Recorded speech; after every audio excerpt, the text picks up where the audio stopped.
historique. Alors l'horticulture qui est installée à Cuire, et le quartier de Cuire de la commune de Caluire, ça doit remonter un peu, je pense, à la fin du 19e siècle.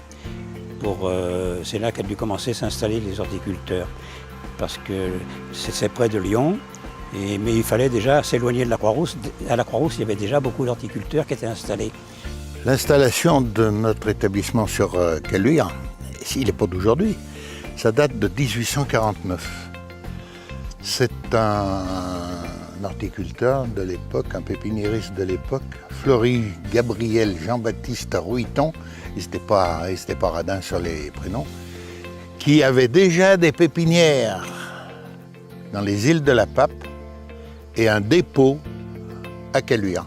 Mon arrière-grand-père est descendu sur Lyon pour commencer une exploitation horticole, agricole et horticole, pour, dans un premier temps, vendre des plantes et des fleurs à un magasin de fleurs qui se trouvait rue d'Algérie, au 21 rue d'Algérie. Ça, c'était dans les années 1800 quelque chose. On a eu une médaille d'or en 1886. L'horticulture dans la famille, elle a débuté avec mon père qui adorait les plantes, qui adorait les arbustes, tout ça. Et c'est pour ça qu'il s'est lancé en 1928, après un stage chez les Rivières, s'est lancé à son compte dans l'horticulture paysage. À l'époque, il y avait beaucoup d'établissements horticoles. Il y avait la maison Michel, la maison Perrault, la maison Marcon. Par contre, ce qu'il y avait énormément, ce sont des maraîchers.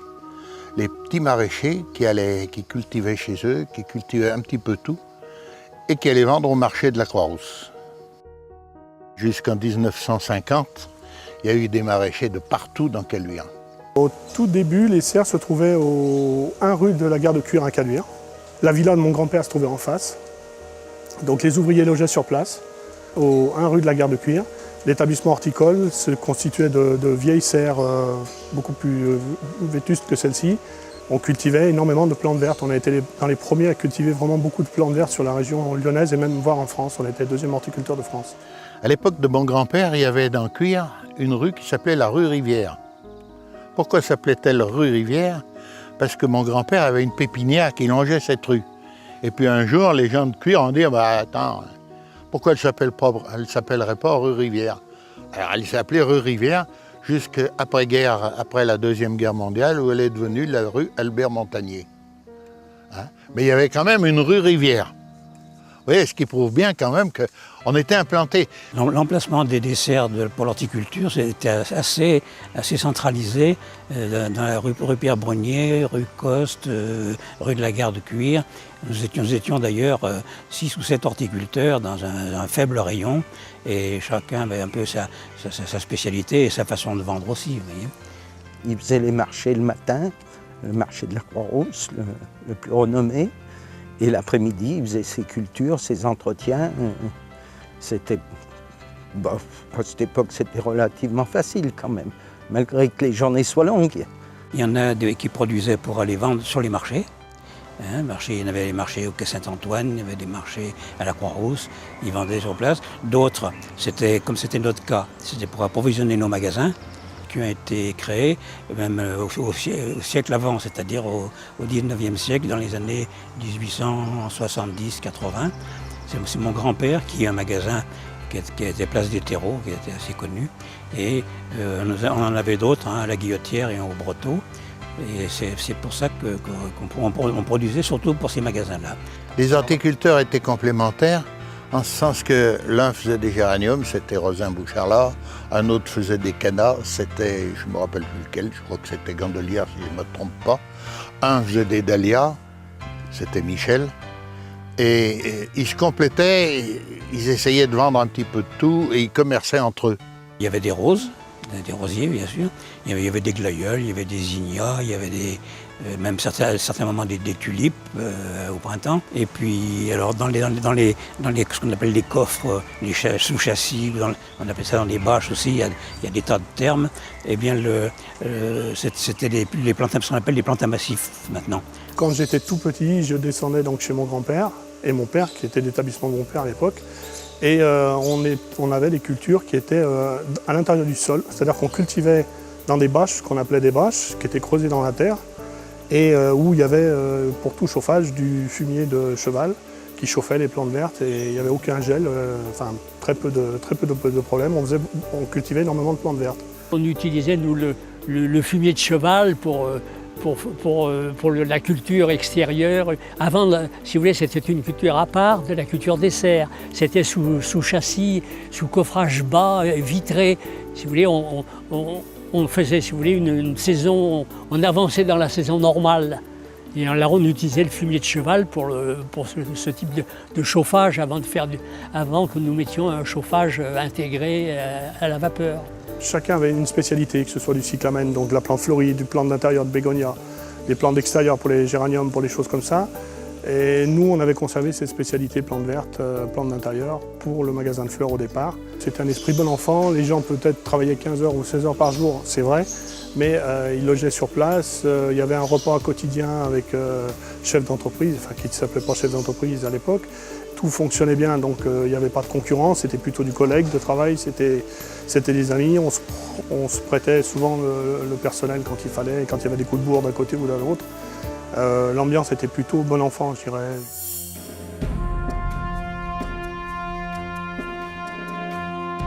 Mon grand-père est mort en 1913, il est mort subitement, il avait 48 ans. Mon père n'avait que 11 ans. Je ne sais pas si vous voyez la situation. Ma grand-mère avait 3 enfants, dont 2 filles et un fils. Le fils, 11 ans, était incapable de reprendre l'établissement, bien sûr. Et qui plus est, l'année suivante, la guerre de 14 se déclare, tout le personnel a foutu le camp.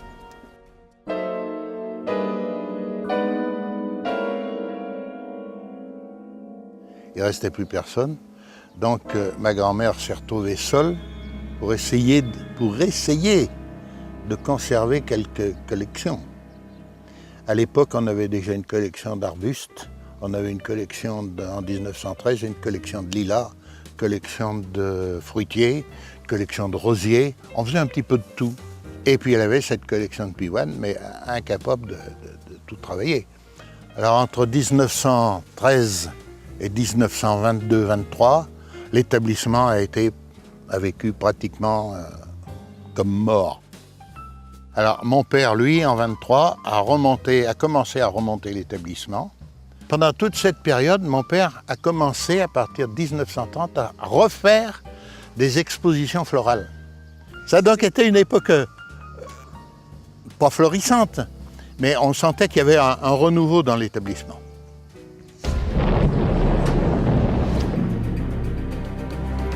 Alors la Deuxième Guerre mondiale, ça a encore été la deuxième catastrophe pour mon père, qui en a connu pas mal. En 1939, il a été mobilisé d'abord. Et puis, comble de malchance, on a mobilisé ma mère comme infirmière militaire. Autrement dit, et puis le personnel, comme en 14, tout le monde est parti. L'activité pendant la guerre, elle s'est arrêtée. Il est parti, il a été mobilisé, oui. Alors pendant 4-5 ans, il y a eu un arrêt de la production, du travail dans l'horticulture. Le fait qu'il y ait eu la guerre a quand même réduit un peu les cultures de fleurs, et on faisait même des légumes, vous voyez, à ce moment-là, enfin, un petit peu de légumes. Et puis, après la guerre, alors là, les affaires sont reparties, l'horticulture s'est développée un peu justement après la guerre, dans les années un peu plus fastes. J'ai fait l'école d'horticulture pendant la guerre, la dernière guerre mondiale. Et à la sortie, le jardinier 4 branches, comme on dit, devait faire un stage dans toutes les branches de l'horticulture. J'ai fait des stages chez les Rosemeillans, entre autres, à la fin de la guerre. Et on avait, même pour nous aider, même des prisonniers allemands qui venaient de nous aider pour les greffages et pour la préparation. Et donc, après avoir fait mon cheminement dans toutes les branches annexes de l'horticulture, j'ai fini dans l'horticulture florale. Et c'est là où j'ai eu la joie de m'intégrer, de rentrer dans la famille Perrault, qui avait à la fois donc cette fameuse boutique prestigieuse Place des Terreaux. Moi, j'ai commencé Place des Terreaux à m'occuper de la boutique en 1950.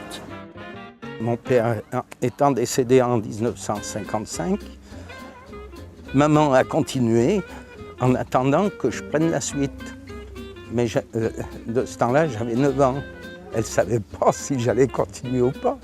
14 ans, l'école d'horticulture, pendant 3 ans. Et après, une fois sorti avec les papiers en poche, on s'est mis au boulot et puis on a vu que les diplômes ne faisaient pas le travail. Non mais c'est ce qu'il faut des fois dire, s'il y en a qui y croient.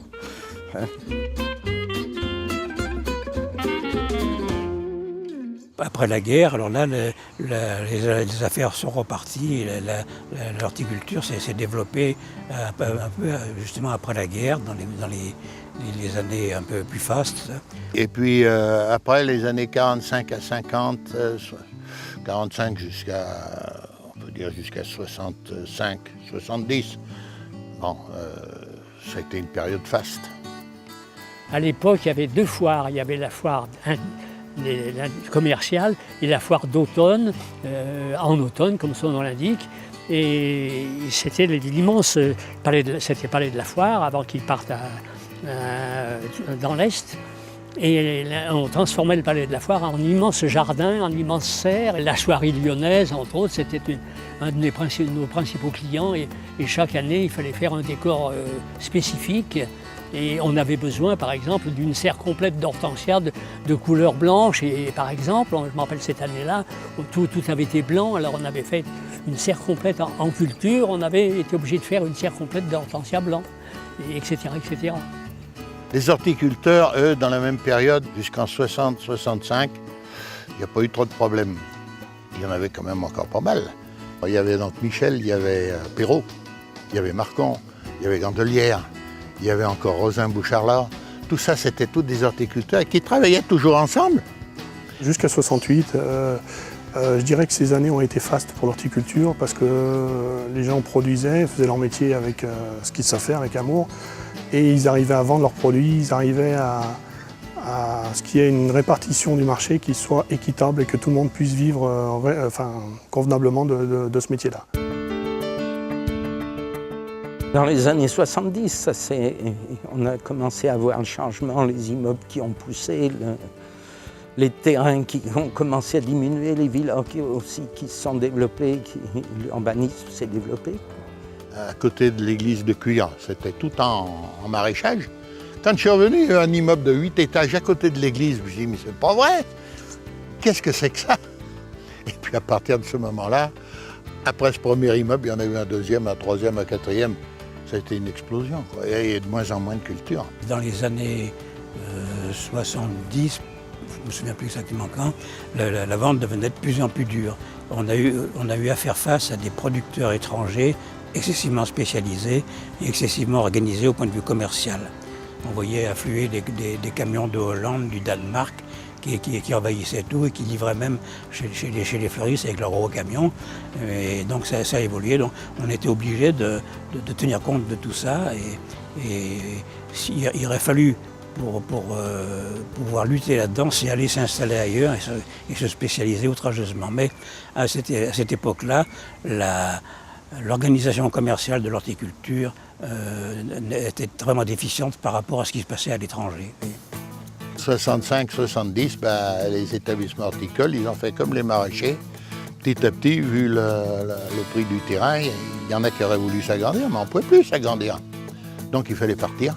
Perrault, lui, il s'est maintenu, puis finalement, ils ont vendu leur terrain. Le fait que l'urbanisation augmentait et que, comment dirais-je, les difficultés s'amplifiaient, nous a quand même contraints d'envisager de faire comme d'autres autour de nous et un jour d'arrêter. Marcon a résisté, Marcon s'est réinstallé à Satonnet. On est resté à Caluire jusque dans les années 75 où on a été exproprié pour des raisons de restructuration. Et mon grand-père avait déjà à l'époque, avec mon père, acheté ici sur Satonnet. Il avait acheté le terrain, un terrain qui ne valait rien du tout, qui était juste une cressonnière, une ancienne cressonnière où il y avait beaucoup d'eau. Et il est venu avec un sourcier et on lui a dit il y a suffisamment d'eau pour les générations qui viennent, donc il a acheté ici. On a voulu s'agrandir, mais s'agrandir à Caluire, c'était plus possible. Alors, on a racheté une ferme dans l'Ain, à côté de Montluel, dans un petit coin qui s'appelle Niévrose. Et on a transplanté la collection de pivoines de Caluire à Niévrose avec l'aide de mon père en 71. Les terrains dans le centre du Vernet ont commencé à se raréfier. C'est pour ça qu'on s'est rassemblés chemin Pierre Drevet dans la zone maraîchère. On cherchait depuis déjà un an ou deux. Puis en 85, un maraîcher est venu me trouver pour me proposer un terrain qui voulait, il s'arrêtait, lui, il ne voulait plus. Et on a sauté sur l'occasion. Et puis après, dans les années 80, un jour, on s'est décidé, on a dit qu'est-ce qu'il faut faire. On avait une concurrence terrible dans la pépinière. L'entreprise de jardin, j'avais tout largué. La pépinière, on avait de la concurrence avec les Italiens, avec les Espagnols. Ça commençait avec les Marocains. Ça commençait avec les pays de l'Est. On s'est dit, qu'est-ce qu'on va faire? On va continuer à se battre. Si les pivoines vont mieux, on va arrêter tout le reste et on ne fera plus que des pivoines. Et c'est ce qu'on a fait, c'est-à-dire que dans les années 80, entre 80 et 84, j'ai plus rien replanté en pépinière, on vivait avec ce qu'il y avait. Mais par contre, on a poussé sur les pivoines. Voilà. Et on a déménagé en 90, on est venu habiter ici. Et puis après, en 94, 95, c'est lui. C'est fini. L'horticulture, c'était un beau métier. Maintenant, je ne peux plus dire si c'est un beau métier, c'est du luxe maintenant, c'est travailler dans le luxe.